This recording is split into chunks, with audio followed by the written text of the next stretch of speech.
Xenoblade Chronicles X is a masterpiece, full stop. It was the game that got me into Xenoblade to begin with, a game I picked up back in 2015, because I wanted something to play on my Wii U. It would go on to become one of the most memorable games I've ever experienced. The visuals captivated me like no other game had before or since thereafter. It sparked something in my imagination, and I could never properly put it into words before. But X would go on to become the pinnacle of video game aesthetics for me in terms of world design. Mira became one of my favorite locations in all of gaming, and its memorable vistas and zone design sucked me in and refused to let go. Primordia, while being the introductory zone, became a location of particular importance for me. Its wide-open, sprawling vistas, coupled with its unique sharp mountains and skyboxes on top of its beautiful and varied wildlife, lit a fire in my imagination and became a location I would always just think back to in fond remembrance. I loved Xenoblade Chronicles X from the very start, but I would never finish the game. My interests simply moved on to other games, at the time at no fault of X itself, but after everything that has happened with this channel in regards to Xenoblade,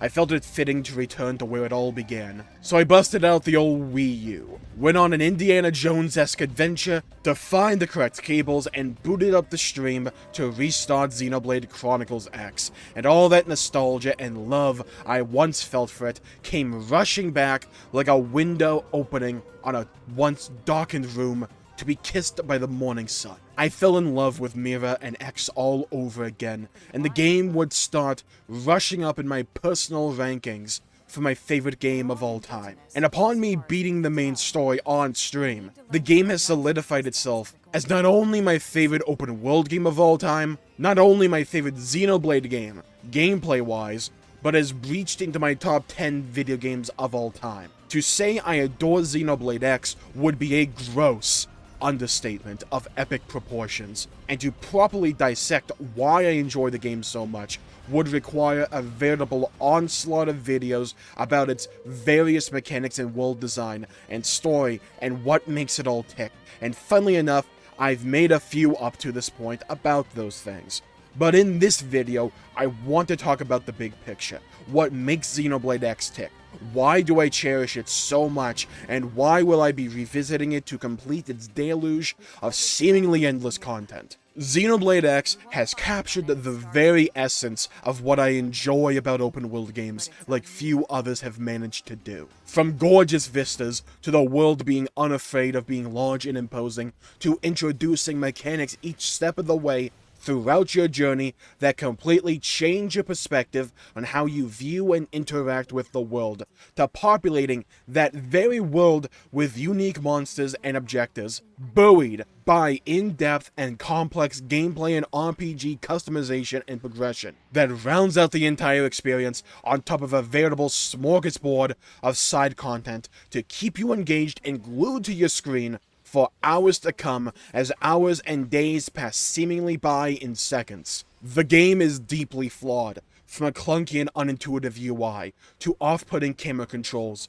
to no audio balancer to speak of. Seriously, sometimes the music drowns out the voice acting in certain scenes, to the game starting off agonizingly slow in the combat department, to then have the game woefully and inadequately teach you how its combat even works, and over-relying on bland text tutorials for what it does, to the game becoming an absolute grindfest later on for certain side quests or progression.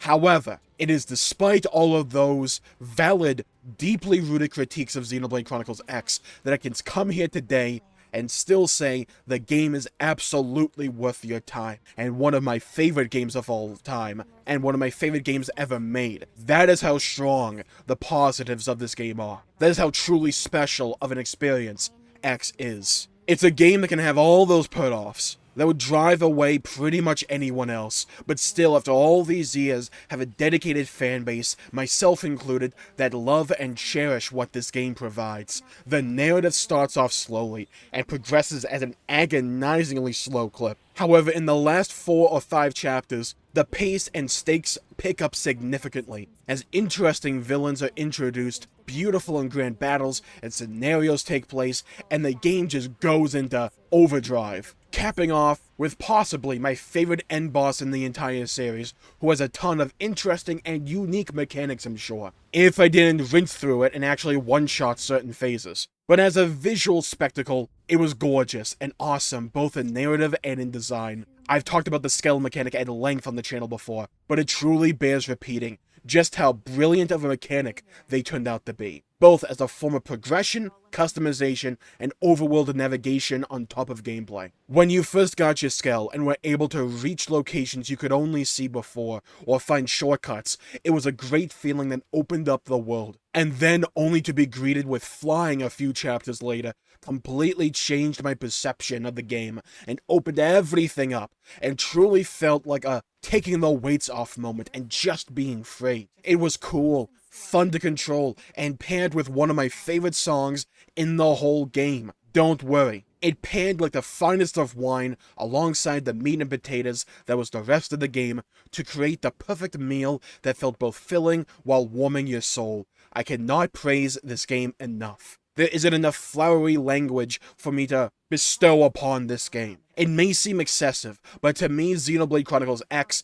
is the golden standard for when it comes to open-world video game design, and its easy-to-use tablet controls pair excessively well. It's easy to see its influence on the open-world genre as a whole when you peel back the layers enough on games like Breath of the Wild, Tears of the Kingdom, or even Elden Ring to an extent. I could play this game all over again and not be bored, but there's only one save slot, which sucks, but I got plenty of endgame that I still want to do, and a whole host of side quests and infinity quests, and heart-to-hearts to find and experience.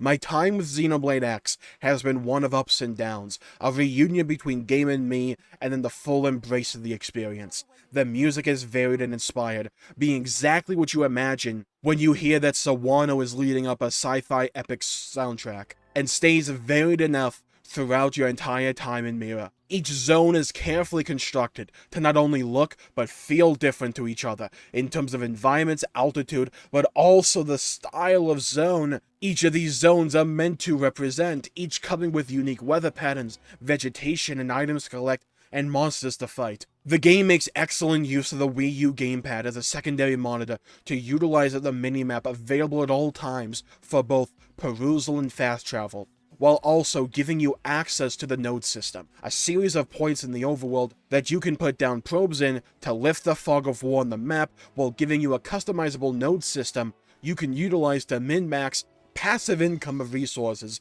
and currency that you can spend in the game on various scales or components or whatever. The game actually also launched with multiplayer, funnily enough. Yeah, a Xenoblade game with multiplayer, who'd have thought? And you could engage in online missions with people to take down great threats for resources, or even use other people's characters as support characters in your own party. It was a very interesting feature that didn't particularly feel intrusive to those who wanted to maintain the sanctity of the single-player experience, but it was also a nice bit of extra content to coincide with that. You can customize your fleet of mechs, called skells in this game if I didn't mention it already, with different components that give your skells access to different combat arts, but also visual aspects, and customize their color scheme, and have some minor but still nice to have customization of your main barracks. The game's sense of comedy may seem a bit repetitive from time to time, with an over-reliance on describing the mandatory no-pun side character as food, but the game also has truly endearing bouts of levity, largely thanks to Fandom the Chad, and the game is just overall a truly special experience, brilliantly crafted from top to bottom, with some deeply rough edges, but the sculpture is nonetheless a modern masterpiece that will blow you away time and time again, and leave you asking yourself, how in God's name was this on the Wii U, and why has it seemingly been abandoned when its world and story are ripe for iteration and innovation. It's a truly engrossing game that will leave you wanting more, and it was my highest pleasure to have played and continued to play Xenoblade Chronicles X. My Xenoblade journey has now come full circle. Xenoblade X was the first Xenoblade game I ever played, and has become the latest one that I've ever beat. It's a weird feeling, all things considered, considering how different X is from the numbered titles, but it remains a game truly unique and special to me. I will now forever be an advocate of not only X receiving a definitive edition for a modern Nintendo console, or ideally somehow multi-platform, though the chances of that happening are about as equivalent as owning an actual Skell, but I hope everyone gets the chance to experience this masterpiece of game design, and I hope its story is expanded on and followed up on in the future. Though seeing as how we've had multiple entries in Xenoblade since X's release with no direct follow-up, I fear the chances are gravely slim to see that reality manifest. I tip my proverbial cap to this gem, and walk away fully satiated and satisfied with my choice to play the game, and my continued choice to revisit it time and time again in the future. I am Jmulls of Jmulls Gaming. Thank you all for tuning in. My pleasure for making the video, and if you enjoyed it, please leave a like and subscribe. If you liked the video and you want to see more content, I know I would appreciate it. It would really help the channel out. And hit the bell icon to be notified for when I upload and stream in the future. Stay safe, have a great day, go play some video games if you can, and as always, I'll see you all next time. Bye bye everybody, until we meet again.